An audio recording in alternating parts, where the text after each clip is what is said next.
Okay, here is a 4-card lie detector by Werner Miller.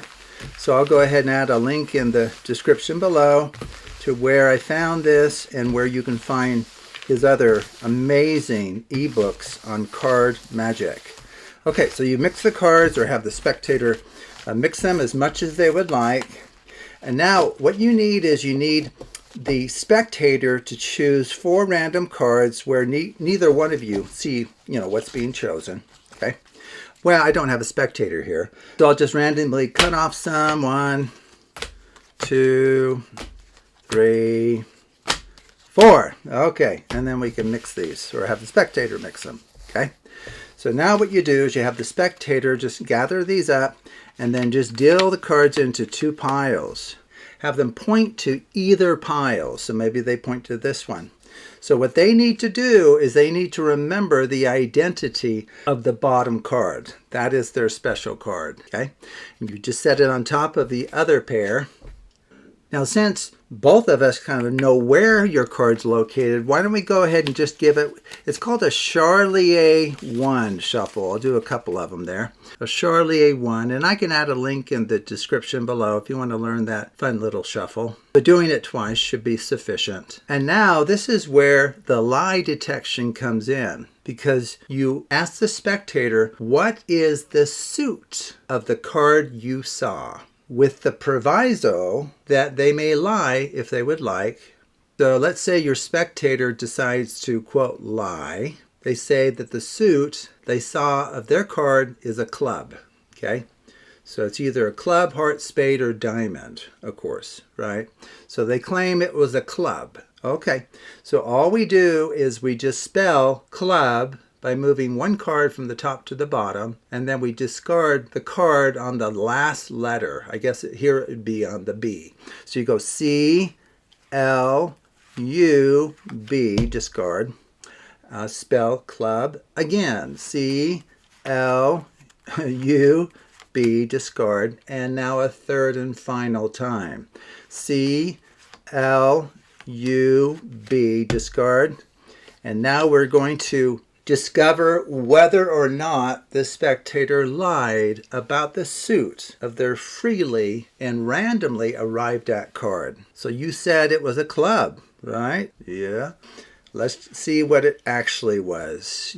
I'm sorry to say, but you have been caught in a lie. The true suit of the card you saw is a diamond. And in fact, it's the Jack of Diamonds, as the cards have clearly revealed to us today. Okay, cool.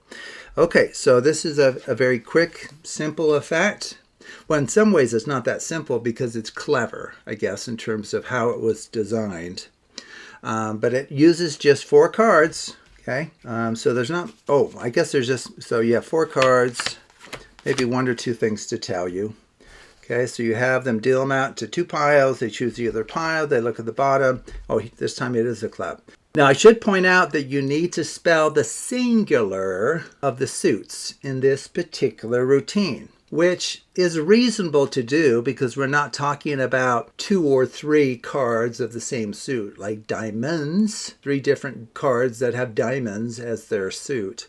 It's just the suit of 1 card. Okay, so for club, you just spell C-L-U-B, heart, H-E-A-R-T, spade, S-P-A-D-E, and then diamond has 7 letters, D-I-A-M-O-N-D. Okay, so if you remember that, you'll be fine. So spell the singular, and then this one goes on top. Okay, and then from there, what I did was I did a Charlier 1 shuffle. So it's a Charlier shuffle in which you move 1 card at a time. Well, for an even-sized packet, so you move the top card into your other hand, the bottom single card goes on top, the top single card goes on the bottom goes on top. Okay, so that's called a Charlier 1. It doesn't involve a lot of movement here because we only have 4 cards, but technically that's a packet cut, and in particular, a 50% packet cut.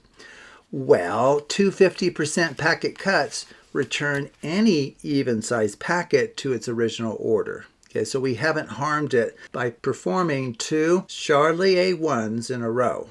Okay, but it gives the impression of scrambling the cards a bit, even though you haven't. Okay, and now from here it's self-working, because whatever card is in this second position from the top, it's always going to, quote, be the lone survivor for this dealing out 3 times of any one of the 4 suits. Okay, so maybe we'll do a spade this time. Okay, so maybe they claim the suit was spade, so you just go S, P, A, D, and then you go down on the last letter in the name, S, P, A, D, last letter set down, S, P, A, D, E, and that will reveal their card every single time. Okay, so now you know the secret.